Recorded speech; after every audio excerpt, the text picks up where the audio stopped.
देखिए, यह दुर्भाग्यपूर्ण है। देश को और देश के नौजवानों को रोजगार देने के लिए यह सबसे बड़ा, सबसे सुंदर और नौजवानों के लिए वरदान के रूप में यह अग्निपथ, अग्निवीरों के लिए यह बनाया गया। और इसमें मैं सिर्फ एग्जाम्पल के तौर पर करता हूँ। 17 साल से 23 साल के बच्चे अभी उसमें होंगे। 23 साल तक के बच्चे किसी भी चीज में अगर फॉर्म भरते हैं तो फॉर्म भरते भरते दौड़ते दौड़ते वो वापस आ जाते हैं। उनको कहीं रोजगार करने का अगर मेरिट होता है तो उनको नौकरी प्राप्त होता है तो नहीं होता। और इसमें तो यह गारंटी है कि आप अगर 21 साल में अगर लौट करके आते हैं तो आपके साथ कुछ पैसे होंगे। आपको अलग तरीके से, चाहे CISF हो, BSF हो, अन्य जगहों पर रिजर्वेशन हो रहा है।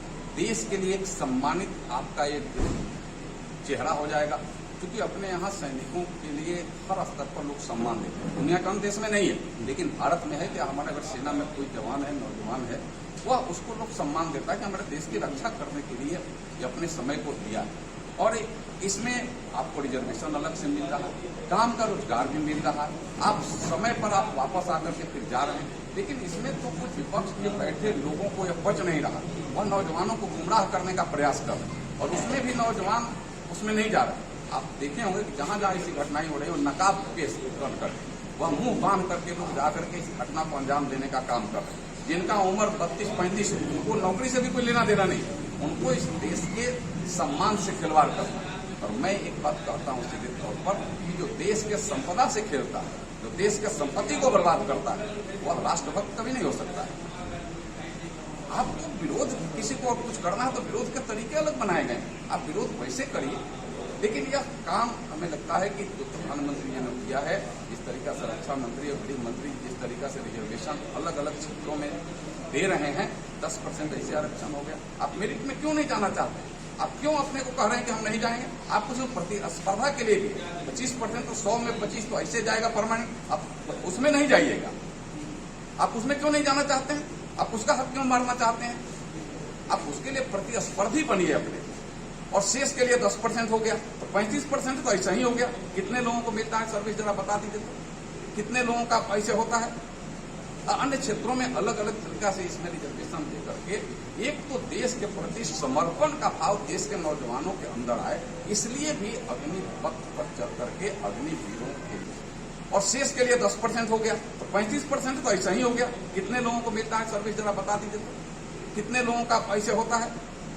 अन्य क्षेत्रों में अलग अलग तरीका से इसमें रिजर्वेशन दे करके एक तो देश के प्रति समर्पण का भाव देश के नौजवानों के अंदर आए, इसलिए भी अग्निपथ पर चल करके अग्निवीरों के लिए यह सबसे बड़ा कदम है। और रोजगार भी लोगों को मिलेगा, बेरोजगारी भी लोगों को दूर होगी, और लोगों को स्वावलंबी बनकर इस देश के प्रति समर्पण का भाव भी अलग अलग लोगों को जगेगा। इसलिए इस योजना को मैं हृदय से सम्मान करता हूँ और नौजवानों को मैं आग्रह करूंगा कि आप डाइवर्ट मत होइए, आप सही रास्ते पर रह करके देश के मुख्य धारा में आकर के देश के सम्मान के लिए आप प्रधानमंत्री जी ने किया है उसको आप निश्चित रूप से स्वीकार कर करके, और जहां तहां आपके नाम पर जो कुछ घटना करने वाले लोग हैं उनको तोड़ आप जवाब देने का काम करेंगे। आज तक किसी ने किया नहीं था, जो ऐसे लोग उसमें लगे हैं जो कभी किए नहीं थे। ये 8 साल में ही प्रधानमंत्री जी सब कर दें, बस यही उन लोगों को अपेक्षा है। आपको जो समय मिला था आपने क्यों नहीं किया?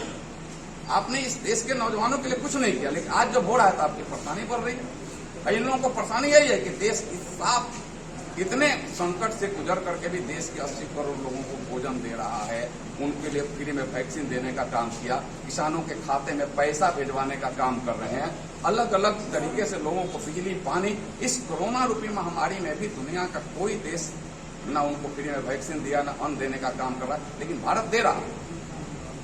और उसके बाद अगर रोजगार के भी इतने बड़े आयाम नौकरी के भी आ रहे हैं, तब विरोधी को तो छाती पर मूंग दलने लगा ना कि प्रधानमंत्री नरेंद्र मोदी हर काम फिट कर रहे हैं, फिट फॉर इंडिया के, और लोगों को परेशानी में और लोगों को, नौजवानों को गुमराह कर रहे हैं। मैं हर नौजवान को आग्रह करूंगा कि आप गुमराह नहीं हुए, देश के मुख्यधारा में जोड़िए।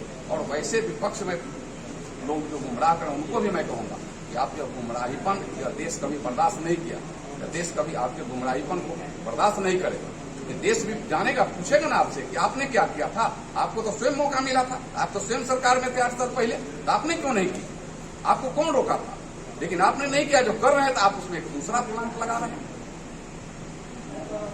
इसलिए इसको स्वीकार करना चाहिए। सबसे बड़ा देश के नौजवानों के लिए वरदान के रूप में एक अग्निपथ है। अग्निवीरों को मैं निवेदन करूंगा कि आप देश के प्रति समर्पित